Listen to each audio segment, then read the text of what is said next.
Good morning, students. My name is Shrima Jeevan.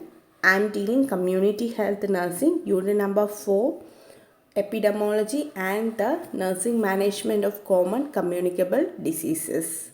In last classes and all, we have started the topic is zoonotic diseases.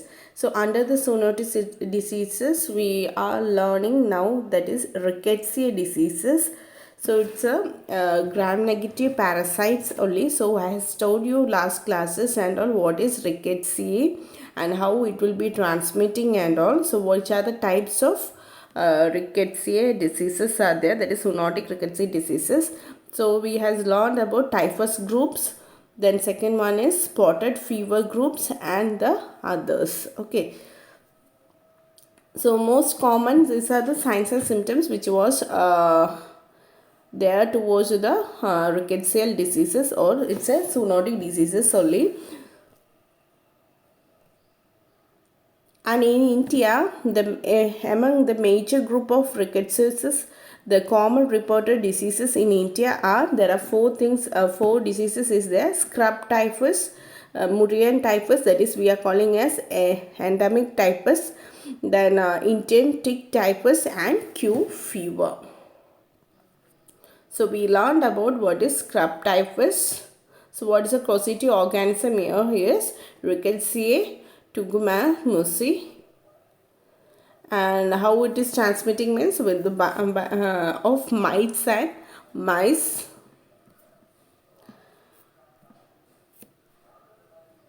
So this is the scar, which is the escar. Okay, so this is an symptom is escar, where the mites is bited. That area it becoming as some wounded area, and here's every people's won't be having any of the pain and all, but necrotizing will be there. So cell death, and later it become as black in colors and all. So next one is Murrian or endemic typhus. We are calling as flea-borne typhus. So other names. So there are three names for this condition: endemic typhus, Murrian, or flea-borne typhus. So rat flea vectors only. So maybe in the live fecal matter as well as in the dried fecal matter also it will be living. So R typhus means Moseri or Rickettsia typhi or Rickettsia moseri is the causative organism. So it's a natural infections in the rat only. From rat only we will be getting the condition. Then Q fever, actually it is not transmitted through the rodent vectors and all. It can be transmitting from the products. Okay, so milk and milk products, or those who are having more contact with the animals, infected animals and all, they will be getting the Q fever condition. So here there is no rodent vector involving in the transmission to human being.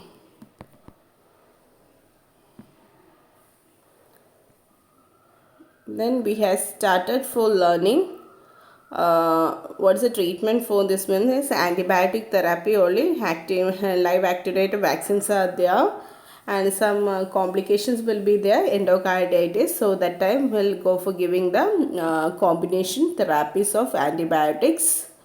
Then Indian ticks disorder, ticks typhus will be there. So here also main thing is symptom here, according to the severity it will be having, the condition will be changing.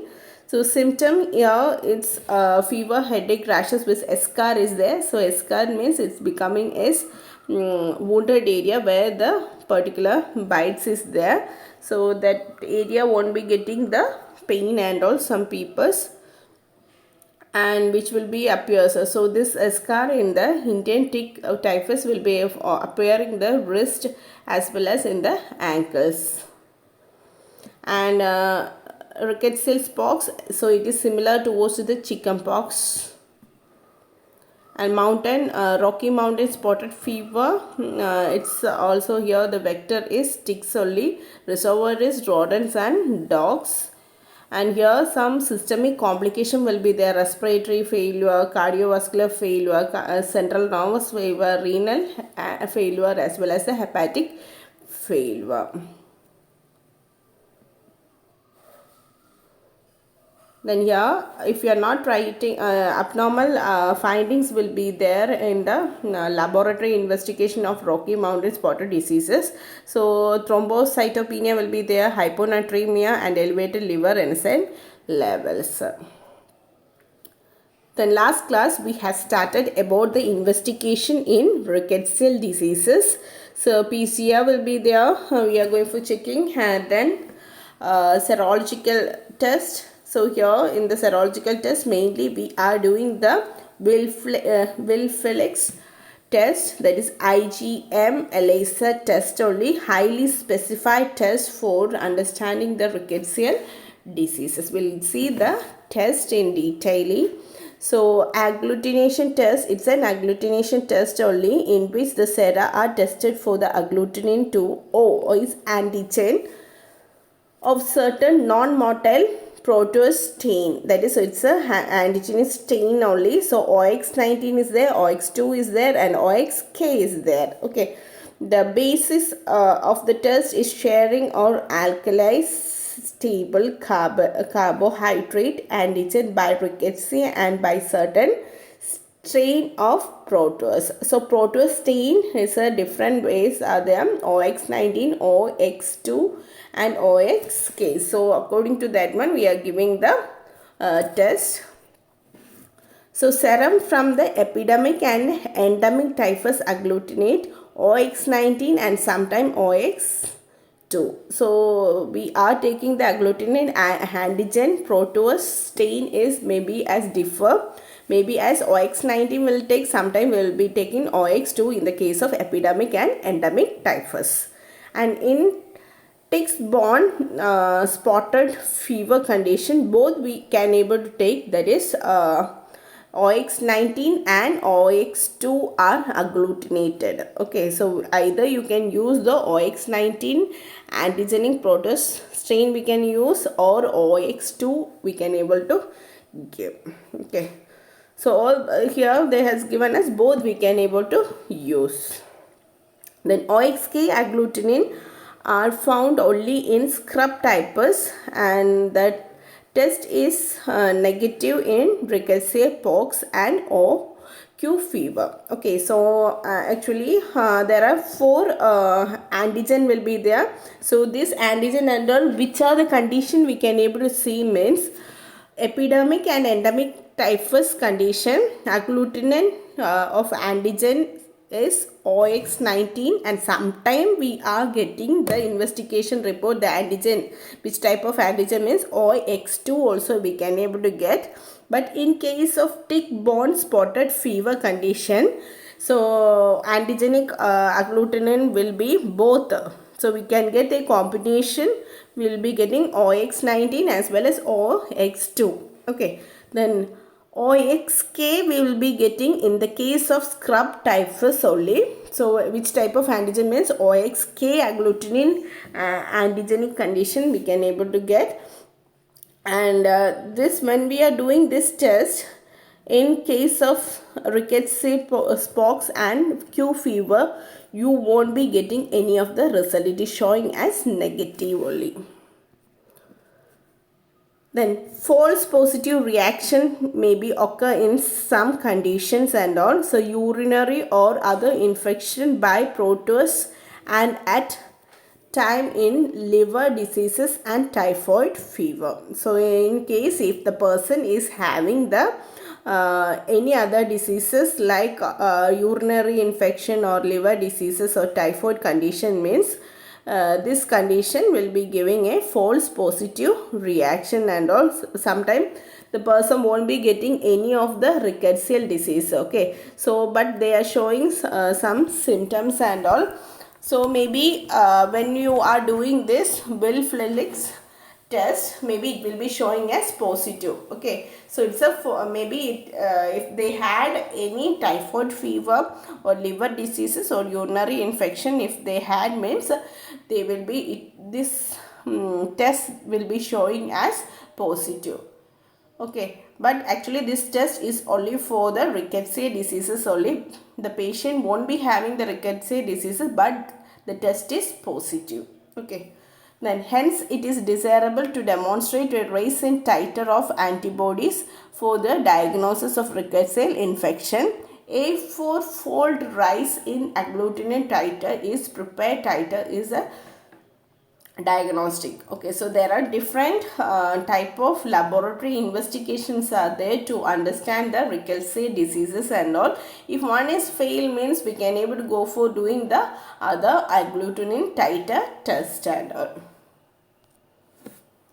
Then, however, with a single serum sample available, the test is suggestive of infection only at the high cut of titers. Okay, so maybe it is a titer test only. So, single serum sample only we are taking for this test for the titer, because if once Wills-Felix test is showing the false positive condition, that time we can able to do the titer test. So the titer test is very expensive, and it is here we are taking only the single serum samples only, which will be having the positive prediction value and specific in reliable. So reliability is good only in the case of titer test. So we'll see the next. So Wills-Felix reaction and heterophil agglutination. So here I have told you proteus trained antigen agglutination become as OX19, OX2, OXK is there. So if in case of we are checking the patient with the epidemic typhus, so which antigenic agglutin will be showing more means OX19, because it is showing as 3 positive will be there, and OX2 also will be there, but only 1 plus is there. OXK is not there in the case of epidemic typhus. Second one is endemic typhus. So here also mainly it will focus towards the OX19 only, because 3 plus is there. Then OX2 also will be there, sometime it won't be there. Okay, sometime it will be there or it won't be there. Then third one is tick-borne spotted fever. So here equally OX19 and OX2 equally distributed, that is antigen agglutinin will be as a OX19 as well as OX2 will be in an equal amount.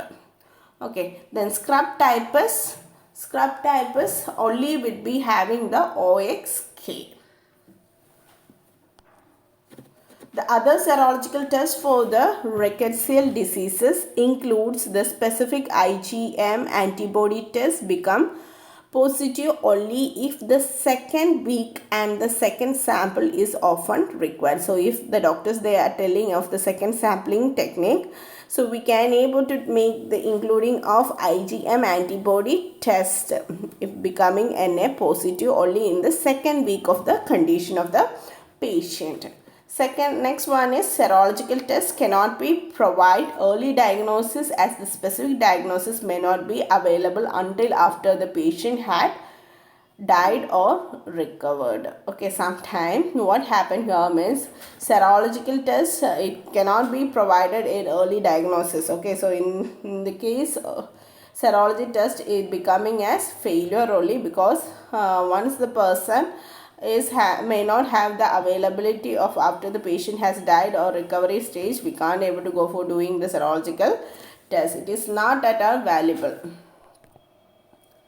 So that much about the diagnosis. So diagnostics part we learned PCR, then serological test, and in the serological test only we are learning indirect one and Wills-Felix test, and also it's a ELISA test only, IgM ELISA test. It's a highly specific test will be there, after the Williams-Phillips test. So usually we will be doing Rickettsia's symptomatic condition. We are doing the investigation of Williams-Phillips test and all. So here we are seeing the antigen of certain non-motile proteus stained OX19, OX2 and OXK we are seeing. So here we have seen the result. So here 3 antigenic agglutinin is there, and the types of condition Rickettsia diseases is on one side.